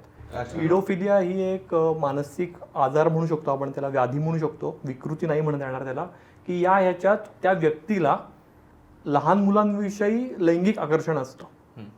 आणि त्याचा त्याला त्रास होत असतो. त्याला हे कळत असतं की हे बरोबर नाही आहे, हे नॅचरल नाही आहे, पण तो त्याच्या भावना नियंत्रित नाही करू शकत. आणि जर त्याला काही उपचार मिळाले नाही तर अशी शक्यता वाढते की तो त्या ह्याच्यात लैंगिक आगळीक किंवा लैंगिक गुन्हा करू शकतो. तर यांनी अशा लोकांवर, पिडोफिलिक लोकांवर उपचारांसाठी हे सेंटर सुरू केलेलं आहे. आणि त्या डायरेक्टरचं असं म्हणणं आहे की एका अशा पिडोफिलिक माणसावर जर आपण उपचार केले वेळीच तर 10 मुलांचं शोषण हे थांबू शकतं. तर हा ऍस्पेक्ट पण महत्वाचा, खूप गरजेचा विचारात घेणं गरजेचं आहे की पिडोफिलियावर आपल्याला माहिती नाहीये समाज म्हणूनही. रादर हा सुरू करताना इनिशिएटिव्ह त्यांनाही टेन्शन होतं की या विषयावर काम करणं त्याला बॅकलॅश येईल का, पण खूप सकारात्मक प्रतिसाद मिळतो या उपक्रमाला. आणि आपण या पॉडकास्टच्या निमित्ताने पण अपील करूया आपल्या सगळ्या प्रेक्षकांना की असं वाटणं हे जरी चुकीचं असलं तरी अशा फिलिंग्स काही माणसांना, हे मुख्यत्वे पुरुषांना असतात ह्या, तर असं जर असलं तर असे उपचार उपलब्ध आहेत. KEM रिसर्च सेंटरमध्ये त्यांची हेल्पलाईन पण आहे. तर आणि कॉन्फिडेन्शियालिटी असते. Correct, त्यामुळे पण माझ्यासाठी हे नवीनच आहे की पिडोफिलिया आजार किंवा व्याधी म्हणून कन्सिडर केला जातो आणि ते बरं पण होतं. पण ते प्रमाण विशिष्ट आहे बरं का, म्हणजे सगळ्याच चाइल्ड अब्यूज केसेसच्या काय पिडिओफिलिक नाही. त्यांनीच मला सांगितलेलं स्टॅटिस्टिक्स असं आहे की जे एकूण गुन्हे मुलांविरोधात होतात त्यापैकी 40% केसेस या पिडोफिलिक लोकांमुळे झालेल्या असू शकतात. पण त्याचं जस्टिफिकेशन होऊ शकत नाही. म्हणजे कायद्याच्या लेखी मला पिडोफिलिया आहे म्हणून मी तसं केलं असं म्हणून तुम्ही कायद्यातनं किंवा शिक्षेतनं तुम्हाला सूट मिळणार नाही अजिबात. रादर हे पण अशाच लोकांना ट्रीट करतायत की ज्यांनी कुठला गुन्हा केलेला नाहीये. जे कन्व्हिक्ट्स आहेत, जे आरोपी आहेत, त्यांना ते ट्रीट करत नाहीत. तर ज्यांना ही लक्षणं दिसत आहेत आणि ते कळतं, आता ते कळतं कसं हा पण एक मुद्दा येऊ शकतो. तर साधारण प्रत्येक जनरेशनमध्ये समवयस्क आपल्याला आवडत असतो, मग ते सेम जेंडर असो किंवा अपोजिट जेंडर असो. पण समजा 20व्या, 22व्या, 25व्या वर्षी पण असं लक्षात आलं की आपल्याला समजा लहान मुलंच आवडतंय, 10-12 वर्षाची मुलगी किंवा मुलगाच आवडतोय, तर ही कुठेतरी ती लक्षणं आहेत पिडोफिलियाची. पिडोफिलिया हा डायबिटीस सारखा आहे आणि तो पूर्ण बरा नाही होत, पण तो कंट्रोलमध्ये आणता येऊ शकतो. आणि त्यांच्या गाईडलाईन्स तेच आहेत की त्या उपचारांमध्ये ते तेच सांगतात की ठराविक प्रोफेशन अशा व्यक्तींनी टाळली पाहिजेत. उदाहरणार्थ स्विमिंग पूलवर इन्स्ट्रक्टर असणं, PT टीचर असणं, व्हॅन चालक असणं, की जिथे तुमचा मुलांशी कॉन्टॅक्ट येणार आहे आणि ही शक्यता वाढेल की तुमच्या हातातनं हा गुन्हा होऊ शकतो. तर हे प्रिव्हेंटिव्ह मेजर मला वाटतं की खूप उत्तम आहे. आणि हा प्रोजेक्ट कसा आणखी मोठा होईल किंवा याची व्याप्ती ते आत्ता देशभरात त्यांच्या वेगवेगळ्या ऑनलाईन इनिशिएटिव्हद्वारे पोहोचण्याचा प्रयत्न करत आहेत. मला हे खूपच इंटरेस्टिंग वाटतं. म्हणजे जर तुम्हाला प्लीज नक्की कळवा की तुम्हाला यावरचा एक एपिसोड बघायला आवडणार असेल तर आपण KEM सेंटरमध्ये जे हे लोक रन करतात त्यांना आणून जर याच्याबद्दल गप्पा मारू शकतो. कारण परत हा एक अत्यंत महत्वाचा सेन्सिटिव्ह विषय ज्याच्याबद्दल बोलणं जाणं खूप महत्वाचं आहे. मला आणखीन एक पुढे जाऊन असं विचारायचं की आता आपण बऱ्याचदा ज्यावेळेस रेप आणि या सगळ्या हिंसा याबद्दल ज्यावेळेस बोलतो खूप वेळा ती सगळी चर्चा तो आरोपी आणि त्याने गुन्हा केला आणि त्याला इतकी दिवस शिक्षा केली पाहिजे याच्याच वरचे सगळे संभाषण, सगळे कॉन्व्हर्सेशन सेंटर्ड असतात. पण ऍक्च्युअली त्या मुलीवर, त्या महिलेवर काय त्रास होतो आहे, काय काय गोष्टींमधनं ती जाते आहे याच्याबद्दल आपण फार बोलत नाही. तर एकतर या सगळ्या आघातानंतर काय काय पद्धतीचे परिणाम तिच्यावरती होतात याच्याबद्दल थोडं बोलू शकलो आपण, कारण ते खूप महत्वाचं आहे. म्हणजे स्त्रीवादी चळवळ एक म्हणते विक्टिम म्हणू नका, सर्व्हायव्हर म्हणा, ते बरोबरच आहे. पण त्या क्रिमिनल ॲक्टचा विचार केला तर ते विक्टिमच आहे, कारण ती बळी पडलेली आहे त्याला. तर विक्टिमकडे पाहताना मला वाटतं एक तर सहृदयतेने आपण पाहिलं पाहिजे, कारण विक्टिम ब्लेमिंग हा गेम फार आपल्याकडे जुना आहे. आता आपण थोडंसं प्रत्यक्ष त्या इन्सिडेंटला विक्टिमचा रिस्पॉन्स कसा असतो आणि नंतर काय ट्रॉमा होतो अशा दोन्ही गोष्टींवर बोलूयात. हां, की प्रत्यक्ष ॲक्च्युअल इन्सिडेंट होत असताना मानसशास्त्र असं म्हणतं की विक्टिम रिस्पॉन्स इज व्हेरिड. म्हणजे फाईट, फ्लाईट, फ्रीज, फॉन हे माहिती असेल टर्मिनॉलॉजी आपल्याला. हे साधारण या 4 पद्धतीचा रिस्पॉन्स असतो की फाईट करते ती व्यक्ती, ती पीडित बाई, महिला, की सुटायचं आहे याच्यातनं म्हणून प्रतिकार करेल, मारेल, काही पण करेल. दुसरं म्हणजे पळून जायचा प्रयत्न, की पळून गेलो तर आपण सुटू याच्यातनं. तिसरं काही काही वेळेला फ्रीज हा रिस्पॉन्स पण बॉडी देऊ शकते, की पूर्ण इमोबिलाइज होणं, फ्रीज होणं. हां, आणि तिसरं म्हणजे फॉन, म्हणजे काय तर अत्याचारी व्यक्तीलाच थोडंसं खुश करणं, की जास्त इजा टळेल, थोडक्यात काम होईल किंवा काय जे असेल ते. हां, तर असा हा रिस्पॉन्स व्हिक्टिमचा त्या क्रिमिनल इन्सिडेंटला, त्या हिंसक घटनेला असू शकतो, हिंसक घटनेमध्ये. आणि तो कशावर अवलंबून आहे, तर व्हिक्टिम व्यक्ती तिचा स्वतःचा स्वभाव कसा आहे, ती कुठल्या सामाजिक सांस्कृतिक वातावरणात वाढलेली आहे, त्याच्यावर ते अवलंबून आहे. त्यामुळे कुठला रिस्पॉन्स चूक आणि बरोबर हे आपण जजमेंट करणं योग्य नाही. कारण अनेकदा विशेषतः कामाच्या ठिकाणी लैंगिक छळाच्या इन्क्वायरीज जेव्हा चालू असतात तेव्हा ह्या चर्चा खूप करायला लागतात. कारण कसं असतं, एक तर प्रत्येकाच्या मनात एक आयडियल व्हिक्टिम असते. हां, म्हणजे कशी ती चांगली बाई आणि हे ते वगैरे. दुसरं म्हणजे तिने असं ॲप्रोप्रिएट का नाही केलं. हां, म्हणजे आणि ॲप्रोप्रिएट ते कसं असतं, मी म्हणते तेच ॲप्रोप्रिएट. हां, आता एक तुम्हाला उदाहरण म्हणून सांगते. एक हायर एज्युकेशन इन्स्टिट्यूटमधलीच लैंगिक छळाची तक्रार होती.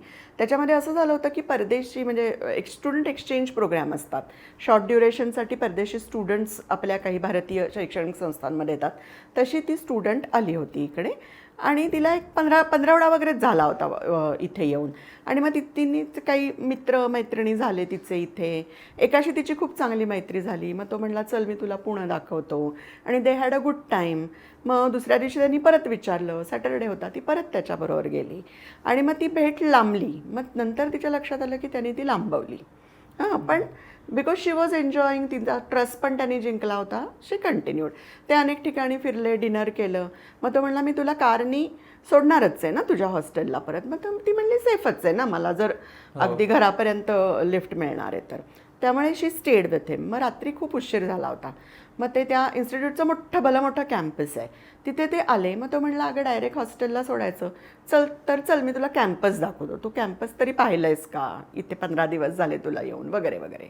आणि मग त्या राईडमध्ये त्यांनी एका सिक्लुडेड जागी, निर्जन जागी, अंधाऱ्या जागी गाडी थांबवली आणि ही ट्राईड टू पेनेट्रेट हर.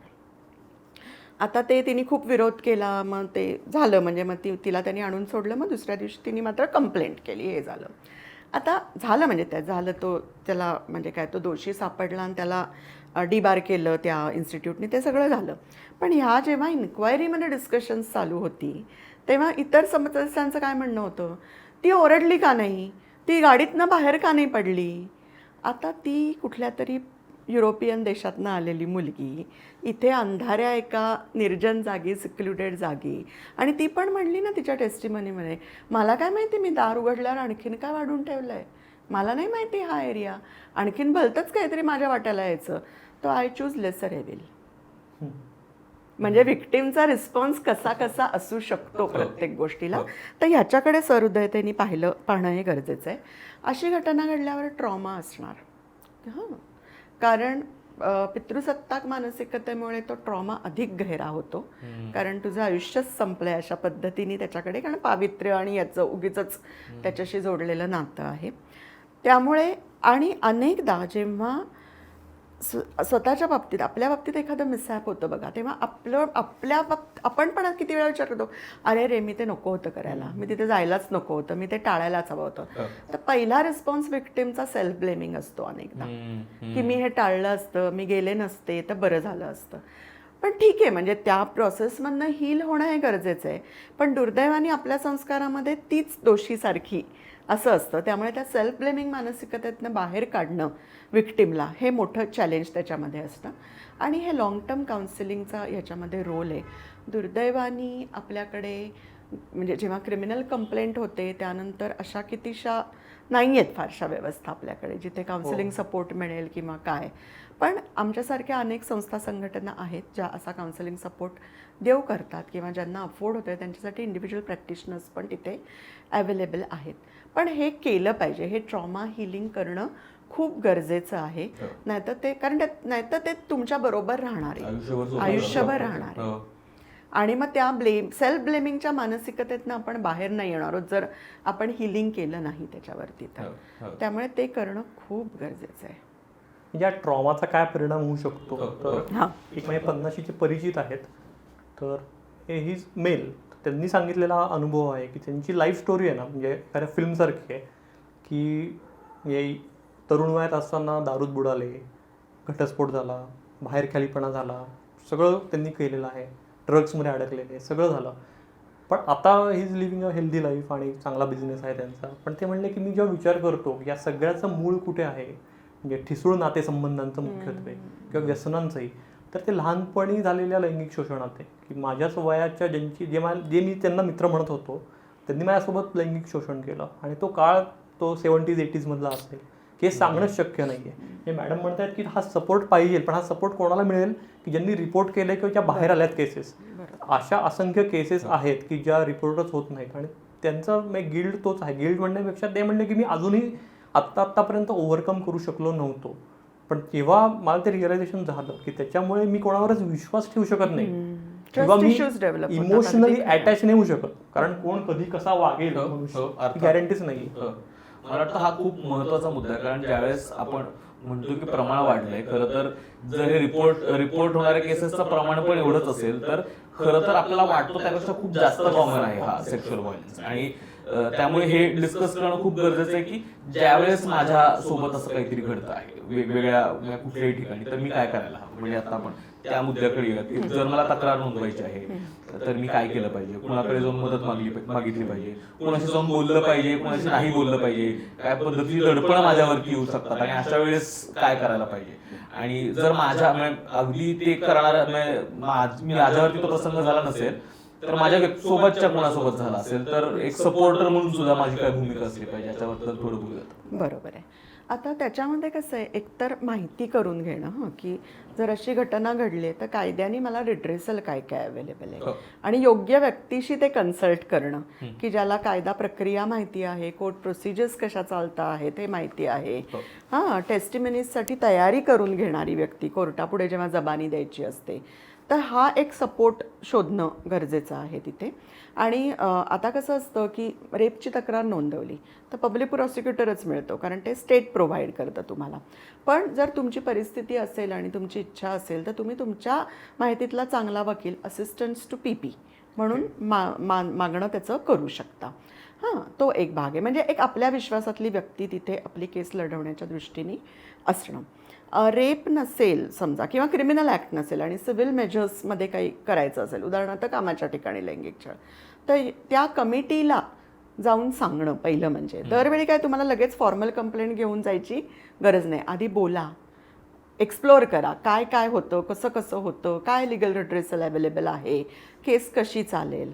पण गप्प बसू नका असं मी नेहमी म्हणेन. हां, कारण गप्प बसल्याने सहन केल्याने हिंसा वाढते. हां, म्हणजे विशेषतः हे जे तुम्ही sexual violence at public places म्हणताय, तर अनेकदा जेव्हा हिंसा घडते ना, तो अनेक दिवसानंतर कदाचित ती घडलेली असते गोष्ट, फॉलो केलेलं असतं. हां, कुठे जाते ती व्यक्ती हे बघितलेलं असतं, वल्नरेबल जागा, वल्नरेबल वेळ कुठली आहे हे पाहून त्या पद्धतीने तो गुन्हा होतो. त्यामुळे एकतर मला वाटतं अवॉइड करणं पण काही वेळेला शक्य असू शकतं, पण म्हणजे अवॉइड केलं नाही म्हणून त्या व्हिक्टिमची चूक असं मी म्हणत नाही. पण आपण थोडं सजग राहिलो तर पुढचा ट्रॉमा आपला वाचू शकतो. उदाहरणार्थ आपण पब्लिक स्पेसेसमधनं ये जा करतोय किंवा थोडं उशिराच्या वेळी थोड्या निर्जन जागी आहोत, तर थोडं दक्ष राहणं. कारण हल्ली खूपदा मोबाईलमध्ये आयपॉड ऑन आणि त्याच्यात गुंग राहणं, तर तिथे शक्यता आहे तुमच्यावर असॉल्ट होण्याची. जर तुम्ही अटेंटिव्ह नाही आहात हे लक्षात आलं तर तिथे शक्यता आहे. दुसरं, तुम्हाला असं वाटलं की कोणीतरी आपल्याला 1-2 दिवस झाले मी बघते हा माणूस मला फॉलो करतोय, तर त्याच्याबद्दल सजग राहा, आणखीन ऑब्झर्व करा आणि लगेच कोणाला तरी सांगा त्याबद्दल. तिथे ते अवॉइड होणार आहे. म्हणजे ते थांबवायचे कसे काही गुन्हे काय वेळेला ते पण होऊ शकतं. दुसरं म्हणजे आम्ही असं म्हणतो की सेफ्टी मॅपिंग व्हावं शहरांचं, शहरातल्या रस्त्याचं, गावातल्या रस्त्यांचं. हॉटस्पॉट पेट्रोलिंग पाहिजे की जिथे अशा धोकादायक जागा आहेत, जिथे गुन्हे होऊ शकतात, तिथे पेट्रोलिंग आपल्या पोलिसांनी करायला पाहिजे की जेणेकरून काही गुन्हे जर घडत असतील किंवा घडण्याची शक्यता असेल तर ते तिथे रोखता येऊ शकतात. आणि मुख्य म्हणजे अनेकदा आपण सोशल गॅदरिंग्समध्ये जातो, विशेषतः शहरांबद्दल मी हे बोलते, तर विश्वासाच्या माणसांबरोबर असणं, विश्वासाच्या फ्रेंड्सबरोबर असणं आणि चेकआउट करणं. पार्टीत आहेत ना ते सगळे आपल्याबरोबर, कोणाला तरी आपण सोडलं नाही ना, मला सोडून गेले नाही ना. ड्रिंक्स अनोळखी व्यक्तींकडनं न घेणं, काहीही खायला प्यायला अनोळखी व्यक्तींकडनं न घेणं, कारण ड्रिंक्स स्पाईक करून रेपच्या केसेस आहेत. सो रेप ड्रग्सबद्दल पण अवेअरनेस आपल्याला आणणं हे गरजेचं आहे. आणि मुख्य म्हणजे विश्वासातले मित्रमैत्रिणी हे असणं हे खूप गरजेचं आहे, की म्हणजे ते असतील ना तुमच्याबरोबर, काही झालं वेडवाकडं तर they will be there to support you. तर या काही गोष्टी आहेत. तर त्यामुळे काही अवॉइड पण होऊ शकतात गुन्हे. पण पुन्हा तेच की अवॉइड नाही केलं म्हणजे माझी चूक, असं दुर्दैवानी विक्टिम ब्लेमिंग आपण करूया नको. या वाक्यासहित मी हे म्हणेन. किंवा काही वेळेला सेल्फ डिफेन्स टेक्निक शिकावी का, असा पण एक मुद्दा आहे. तर मला वाटतं मनोधैर्य देत असतील ती टेक्निक्स तर जरूर शिकावी ना. फिजिकल ॲक्टिव्हिटी असणं, तुम्ही फिजिकली फिट असणं हे केव्हाही चांगलं आहे. पण काही पालक बघा म्हणतात की मी माझ्या मुलीला कराटेला घातलंय, पण बाकी घरातली टॉक्सिक मॅस्क्युलिन व्यवस्था तशीच आहे. त्या मुलीला मग निडेड करेज मिळणार आहे का तिचं कराटेचं टेक्निक दाखवण्याचं? तर केवळ सेल्फ डिफेन्स टेक्निक नाही, तर हा मोकळेपणा पण, की बाई तू जा, तुझा माझ्यावर विश्वास आहे. हां, काही झालं तर मला सांग, माझा तुझ्यावर विश्वास आहे, मी नाही तुला ब्लेम करणार. हा विश्वास असेल आपल्या मुलींना तर सुटतील ना बरेचसे प्रश्न यातले. ह्या सेल्फ डिफेन्स आणि हा जो सगळा मुद्दा येतोय, तर याच्यात हे दिसतं की बरेच क्राईम्स म्हणजे महिलांच्या अगेन्स्ट येतो ते ऑपॉर्च्युनिस्टिक क्राईम असतात.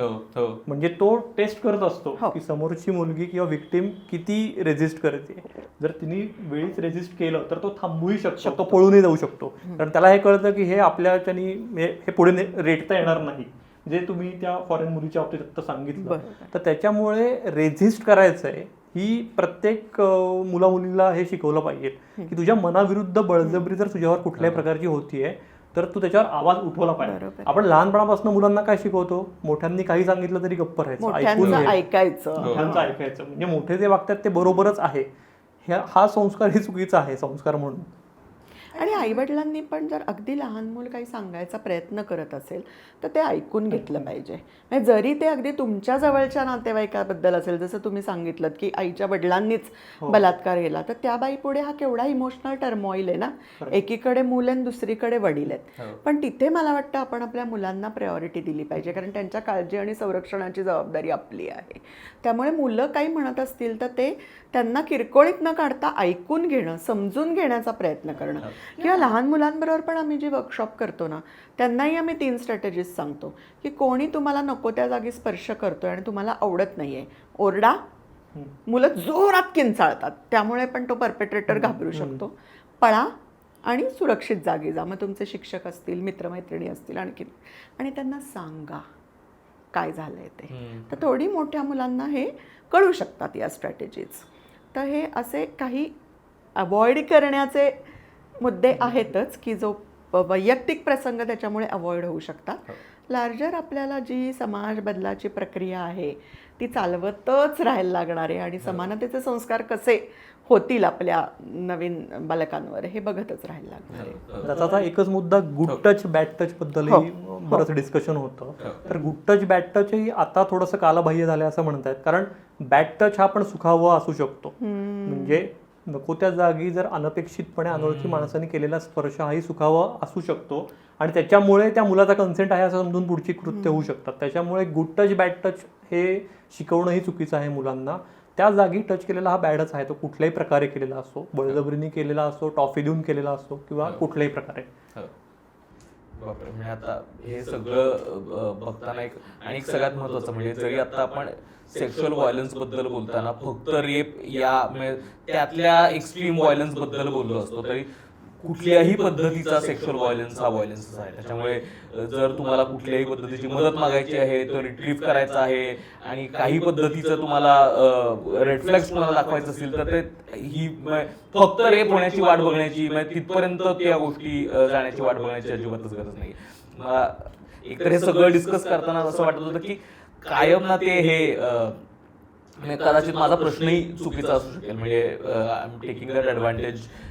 पण मला तो विचारावासा वाटतो की हे सगळं ऐकताना असं वाटतं की तो पुरुष असा सतत त्या स्त्रीवरती, महिलेवरती, असा सावजावरती आपण ते असं नजर ठेवून एखादा भक्षक असतो ना, तर तसंच या सगळ्यातनं असं मग भीती वाटायला लागते. म्हणजे असं हे वाटायला लागतं की नक्की हे जेंडरच तसे आहेत का, त्याच्या आतमध्ये इनग्राइंडच आहे का तो पुरुष सुद्धा, हे सगळं पेट्रियार्कल सिस्टीम आहे ना, त्याचा पण एक बळी आहे.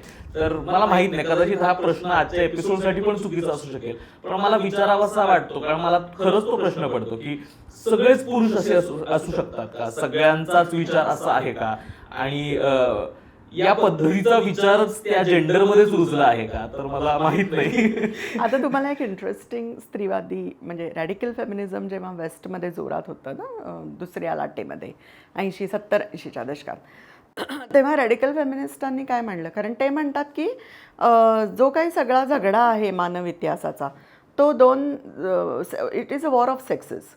म्हणजे मार्क्सनी जे डायलेक्टिक मटेरियलिझम मानलं, यांनी डायलेक्टिक्स ऑफ सेक्स मानलं. हां, आणि तो सगळा झगडा म्हणजे पितृसत्ता विरुद्ध इतर असा आहे, असं त्यांचं म्हणणं आहे. तर त्याच्यात त्यांनी असं एक म्हटलेलं आहे की every man is a potential rapist. म्हणजे पोटेन्शियल आहे सगळ्या पुरुषांमध्ये, पण अर्थात नंतरच्या टप्प्यावर स्त्रीवादी चळवळीत आम्ही कोणीच असं म्हणत नाही की प्रत्येक पुरुष तसा असतो, नसतो. हां, कारण आपल्याला म्हणजे आता DV म्हणा किंवा या मार्गाने सुद्धा काय दिसतं की 50% पुरुष जरा हिंसक वागण्याची शक्यता असते, आणि त्यातले सगळेच काही रेप नाही करणार, सगळे काय अगदी ब्रुटली नाही वागणार, पण थोडंसं जे मॅस्क्युलिनिटीचे संस्कार झालेले असतात त्याच्यातनं कधीतरी थप्पड मारली, त्यात काय एवढं, अशा लेवलचे अनेक पुरुष असतात. त्यामुळे मी व्यक्तिशः असं मानत नाही की प्रत्येक पुरुष हा म्हणजे काय रेपिस्ट असतो. पोटेन्शियल ठीक आहे, असू शकेल, माहिती नाही मला, पण प्रत्येक पुरुष सगळे पुरुष वाईट नसतात यावर माझा ठाम विश्वास आहे. कारण अनेक चांगले कलिग, अनेक चांगले सहकाऱ्यांबरोबर मी काम केलेलं आहे, आणि मला असं वाटतं की जर पुरुषामध्ये हिंसा येते तर ती माझ्यामध्ये ती काही काय म्हणायचं फार नैसर्गिक किंवा फिजिओलॉजिकल चीज नाही आहे, ती आपल्या सोशलायझेशनमधनं आलेली गोष्ट आहे, जेंडर स्टिरिओटायपिंगमधनं आलेली गोष्ट जास्त आहे. जेंडर बदलत आहे ना, त्यामुळे माझा याच्यावर विश्वास आहे की पुरुष पण एखादा जर असेल टॉक्सिक विचारसरणीचा तर तो पण बदलूच शकतो ना. हां, त्याला जर माहितीच नाही आहे मी करतोय हे चुकीचं आहे तर तो तेच करणार आहे. मुद्दा इथे आहे. त्यामुळे बदलायला काय पाहिजे तर आपले टॉक्सिक मॅस्क्युलिनिटीचे संस्कार बदलणं ही खरं गरजेचं आहे. अर्थातच सगळे पुरुष असे नाही आहेत, आणि नेचर जरी आपण बघितलं तरी पुनरुत्पादन हा एक महत्त्वाचा बेसिक इन्स्टिंक्ट आहे. त्याच्यामुळे सेक्स हा टॅबू टॉपिक नाही आहे. तर फक्त, आणि पुरुषांच्या बाबतीत असं पण संशोधन सांगतं की ते व्हिज्युअली लवकर स्टिम्युलेट होतात, उत्तेजित लवकर होतात लैंगिकदृष्ट्याही कम्पेअर्ड टू स्त्रिया. पण ते ऑर्गॅझमिक होणं हे हेल्दी पद्धतीने कसं एक्सप्लोअर करायचं याचे जेवढे आपण धडे देऊ समस्त पुरुषांनाच, तितकं त्यांचं बिहेवियर हे काय म्हणू त्या चौकटीत असेल आणि जे क्रिमिनल नसेल याची आपण खात्री बाळगू शकतो. असं हा मुद्दा मला असं वाटतं की महत्त्वाचा आहे. त्याच्यामुळे परत मॅडम लैंगिकता शिक्षण हां, खरं आहे. हे आपल्या राज्याचं देशाचं धोरण कसं होईल, आणि त्याचा काही वेगळा सिलेबस असेल, शाळेमध्ये ते सुरू होईल, आणि पालक, शिक्षक, शाळा आणि सरकार या सगळ्यांची ती एकत्रित जबाबदारी कशी होईल याकडे वाटचाल आणि करणं जोवर त्याचं सार्वत्रिकीकरण होत नाही तोवर मला असं वाटतं की जे सजग पॅरेंट्स आहेत त्यांनी पुढे होऊन ही मदत घ्यावी ना. अनेक तज्ज्ञ व्यक्ती काम करतात, संस्था संघटना काम करतात. तुम्ही नाही आहात कम्फर्टेबल आपल्या मुलाशी बोलायला, तज्ज्ञांकडनं होऊ द्या. त्यामुळे हे केलं पाहिजे. फक्त तेच आहे की टाबू तो इतका आहे आपल्या समाजात की कसं बोलायचं, तर ते टॅबू भोवतीलची जी आपण जर लूज करत गेलो तर कदाचित मोकळेपणानं लोकांना बोलता येईल, मदत मागता येईल, माहिती घेता येईल त्याबद्दलची. तर थँक्यू सो मच, तुम्ही दोघेही आलात. अत्यंत महत्त्वाचा, क्लिष्ट, संवेदनशील विषय खूप सोपा करत हलक्या फुलक्या पद्धतीनं आज आपण एक्सप्लोअर केला. मला खूप बरं वाटतं. म्हणजे सुरुवात करताना जे दडपण होतं माझ्यावरचं ते मला एका पॉईंट नंतर सुटलं गेलं. ते मला एकदम आता सडनली फेड डिसूजाचं एक पोस्ट आठवली, मी मध्यंतरी वाचली होती. त्यात ती म्हणाली होती की मुलींना सुरक्षितता हवी, सुरक्षा नको. म्हणजे आम्हाला प्रोटेक्शन नको, आम्हाला सिक्युरिटी हवी आहे. तर मला ते खूप महत्त्वाचं वाटतं या सगळ्यातनं की ज्या पद्धतीनं आपण समाज म्हणून सुद्धा स्त्री पुरुषांच्या नात्यांकडे बघतो, महिलांकडे बघतो, पुरुषांकडे बघतो, आणि त्या जेंडर रोल्समध्ये त्यांना एक डिवाइड करून ठेवलेलं आहे. आणि मग तू हे केलं की चालेल आणि तू हे करायलाच पाहिजे पासूनच हे खरं तर येते आणि त्याचे वेगवेगळे ब्रुटॅलिटीज आपण बघतो आहोत. तर मला वाटतं त्या बाबतीत आपण थोडंसं अवेअर झालो, थोडे सजग झालो, स्वतःला काही प्रश्न विचारले. म्हणजे प्रत्येक वेळेस इतरांना प्रश्न न विचारता काही प्रश्न मी या बाबतीत असा का वागतो आहे हे स्वतःला विचार आणि त्याची उत्तरं शोधण्याचे प्रयत्न केले तर आपल्याला मला वाटतं खूप मदत होऊ शकेल. खूप खूप आभार दोघांचेही. तुम्हाला आजचा एपिसोड कसा वाटला नक्की कळवा. प्लीज आपल्या जवळच्या सगळ्या लोकांना पाठवा. म्हणजे मी असं अजिबात म्हणणार नाही तुमच्या जवळच्या मुलींना महिलांना पाठवा, पुरुषांनाही नक्की पाठवा. त्यांनाही सगळ्यांनाच अतिशय या कॉन्व्हर्सेशनची गरज आहे. खूप खूप आभार. भेटत राहूयात. लोभसभा.